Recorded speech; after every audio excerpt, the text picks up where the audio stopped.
महाराष्ट्राचे शिल्पकार डॉक्टर भीमराव रामजी आंबेडकर यांना मी त्रिवार वंदन करते आणि भाषणाला मी सुरुवात करते.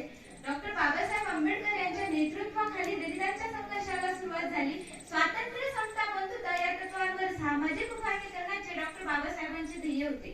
बुद्धीच्या सागरात मंथन विमात होते, समतेच्या भावनात चंदन विमात होते, काळात जीवनाच्या विषमतनात लिहिली न्यायाची रागदारी गुंजन विमात होते. संकल्प या मनाचा क्रांती करून गेला, निधड्या मनाचा मोठा होऊन सिंह गेला.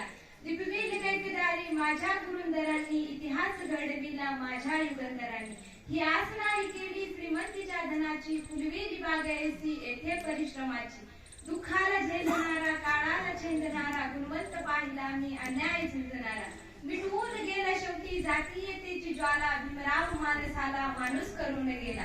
काळाच्या डोळ्यावरती बसलेली होती काट, सुदाविली पहाट उज्ज्वल प्रखरती ज्योत.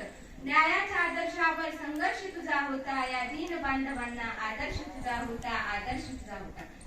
डॉक्टर बाबासाहेब आंबेडकरांनी 14 ऑक्टोबर 1956 ला बुद्ध धर्माची दीक्षा घेतली. डॉक्टर बाबासाहेब आंबेडकरांनी 5 डिसेंबर 1956 ला बुद्ध आणि त्याचा धम्म या ग्रंथाची शेवटची पान लिहिली. मग धम्म म्हणजेच काय, तर निसर्ग नियमाला धम्म म्हणतात, मनाच्या नियमाला धम्म म्हणतात, शरीराच्या नियमाला धम्म म्हणतात. विश्वमंडळातील सत्य म्हणजे धम्म होय, शारीरिक सत्य म्हणजे धम्म होय. या जीवनामध्ये दुःख कसे येते आणि दुःखापासून सुख कसे निर्माण करायचे, या सर्वांच्या नीती नियमाला धम्म असे म्हणतात.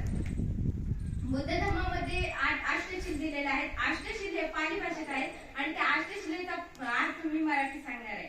तर पहिला अष्टशील असे की पानाती पाता वेरमणी सिक्कापदं समाद्यामी, म्हणजेच मी प्राणी मात्रावर दया करेन, मी प्राणी मात्राला मारण्यापासून अलिप्त राहण्याची प्रतिज्ञा करते. दुसरा अष्टशील असे की आदित्यदाना वेरमणी सिक्कापदं समाद्यामी, म्हणजेच मी चोरी करण्यापासून अलिप्त राहण्याची प्रतिज्ञा करते. तिसरा अष्टशील असे की कामेषु मिच्छाचारा वेरमणी सिक्कापदं समाद्यामी, म्हणजेच मी काम वासनेपासून अलिप्त राहण्याची प्रतिज्ञा करते. चौथा अष्टशील असे की मुसावादा वेरमणी सिक्कापदं समाद्यामी, म्हणजेच मी खोटं बोलण्यापासून अलिप्त राहण्याची प्रतिज्ञा करते. पाचवा अष्टशील असं जे ह्या पिढीसाठी खूप महत्त्वाचं आहे. पाचवा अष्टशील असे की सुरामेरय्य मज्जपमाद ठाणा वेरमणी सिक्कापदं समाद्यामी. आता मराठीत असा अर्थ होतो की जे काही मादक पदार्थ आहेत जसं की तंबाखू, सिगरेट, दारू वगैरे, ज्या पदार्थामुळे माझ्या शरीराला हानी होणार आहे त्या पदार्थाचं सेवन करण्यापासून मी अलिप्त राहण्याची प्रतिज्ञा करते.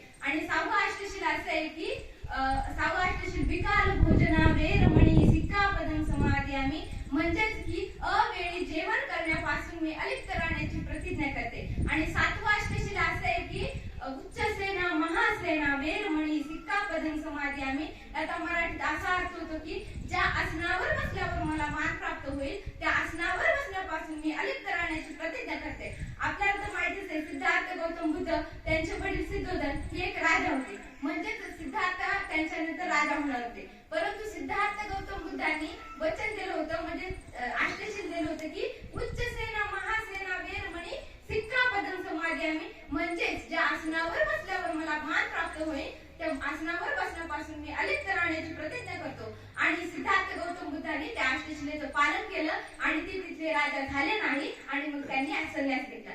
आणि शेवटचा आणि 8वा अष्टशील असे की नच्च गीत वादित विसुख दसन माला गंध विलेपन धारण मंडल विभूषण ठाणा वेरमणी सिक्कापदं समाद्यामी.